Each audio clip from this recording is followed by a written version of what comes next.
এতিয়াও মোক এৰি নিদিলে দাদাই, চবেই এৰি দিলে দাদাই মোক তেতিয়া এৰি দিয়া নাই, মৰি পেলাইও এৰি দিয়া নাই।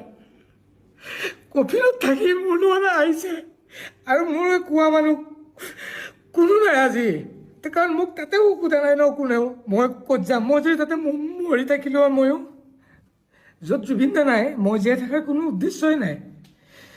মোৰো এটা সৰু পোৱালি আছে, মই তাহাঁতক যে মই উত্তৰ নিদিওঁ, মোৰ হৈ কোনে উত্তৰ দিব যে সি কেনেকৈ মৰিল। মই দাদাৰ হৈ যিখিনি জানো কৈছোঁ ইঞ্চিডেণ্টটো, মই কেনেকৈ মৰিলোঁ কোনে ক'লে হয় ইঞ্চিডেণ্টটোত।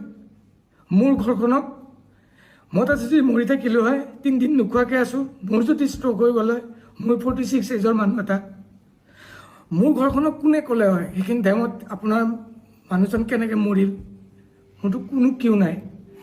কিন্তু মই তেতিয়া ভাবিলোঁ দাদাই এৰি